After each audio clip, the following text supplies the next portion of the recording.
STAKK Nation, welcome back to the channel. You see, I had to pause there for a bit because I wasn't sure where in the show I was.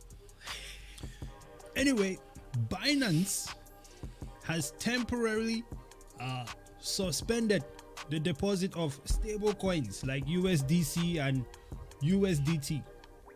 They sound kind of similar, but this is on the Solana blockchain, if you will. Now the question is this a Terra Luna-like style of attack on Binance? Let's dive right into it here. Double O, what are your thoughts on this? What is happening here? Well, they have since released and allowed it. But for me, when I first saw that happen a couple of days ago, Right. I had to do some analysis as to why was this being done in the first place. Right? Number one, it's Solana based, right? And we know that what happened with FTX, given that Solana was an FTX project, and given the size of Solana in the eco space, was major. And thinking about what happened with UST, the stablecoin, and what happened there, were they doing their due diligence or their risk analysis to see are people trying to do that same attack, and is that why they're stopping all USDC and USDT transfers into Binance? Because people were trying to make it, Binance is about to go down. This is impacting Binance as well. But I'm like, I think it's the opposite direction. Because at some point, USDC was like 95% pegged. It was shaky for a few hours there. Just to go back there again, because for those who are not familiar with what happened with the Terra Luna attack, it seems what happened in that scenario was that they sold a bunch of Bitcoin to Do Kwon, right? Kwon scammer, and then he paid for those Bitcoins using their stablecoin UST. At that point, whoever purchased it, which I've seen some articles somewhere saying that FTX had their hand in that. I mean, I think you can lay any blame on FTX now, but then at that point, they proceeded to dump a massive amount of that UST stablecoin, which now started messing with the peg, like you were talking about there. And because of that massive selling pressure now, other people started dumping, which essentially broke the coin. And then Do Kwon and his lab were now forced to start selling that Bitcoin back just to try and hold up that peg. So now, so if I'm understanding correctly, then the idea that you're talking about here is maybe these people are moving all of this UST onto Binance. Cut your losses short on Solana, convert it to UST, which is a huge amount of Solana. Huge volume. That was one of the reasons why they had to stop it. Move it into Binance, sell a bunch of it, cut it out of it, to get your money out. I can see how that makes sense, because I think originally, especially if you consider the descriptions of what they're doing from Sam Bankman-Fried himself, right? Like with this FTT token, it's a box, no value, right? You've just created these tokens, and now you can convert these tokens into a stable coin, and then move that coin onto an exchange and then dump it for real money. Boom. That is the scheme. Inside. Now they were trying to bring it into Binance. Man,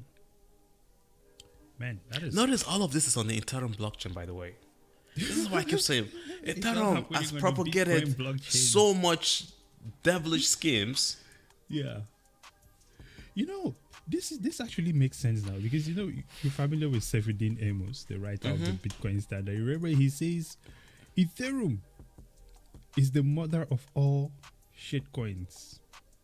It is. It gives birth to all of them. Because this is where all of these things are. If it wasn't for that, so interesting. But carry on, sir. This is... So Solana is going to hell right now. The technology is trying to get into the space. I think we're going to do a video about the death of NFTs, but the possible return of them.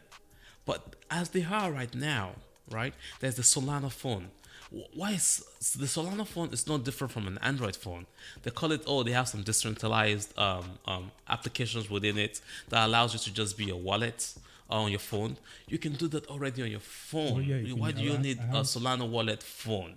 I have self-custody wallet on my iPhone. Exactly. So my iPhone is of a vintage nature. You know, I still have a home button. What's the competitive advantage of that? Right? Okay, you're trading cards really with those NFT pictures. That's just basically trading cards. We have the most rare ape picture or whatever. That's just simply trading cards. Of course, there's a market for that right now. In the real markets, okay, you're bringing that into the digital space, but that's new. There's no value in that until you're able to start helping artists to retain their value, and to able to start helping musicians to retain their value, or movies or producers. But the biggest issue right now in the space is that people are fighting for Solana. How come you get to keep a much larger percentage of my value because you gave me a technology?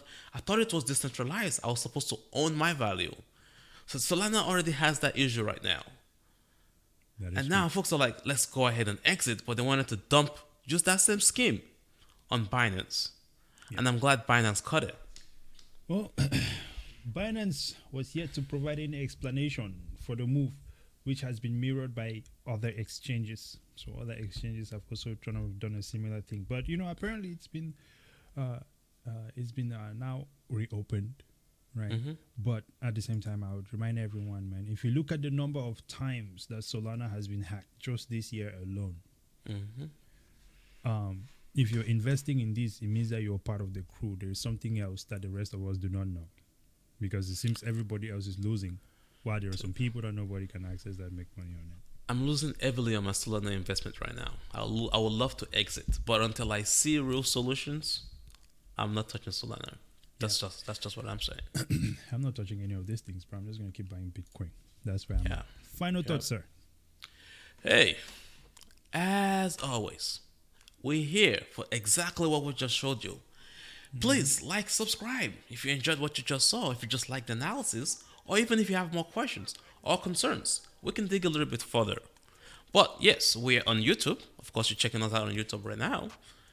Check us out on Twitter, STAKKFin, on Facebook, STAKKFin, on Instagram, STAKKFin, and of course, podcast. You want to get on the show, have an interesting conversation? We have a podcast for that.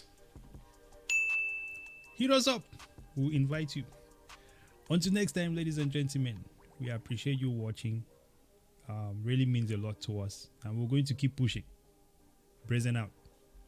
Double O.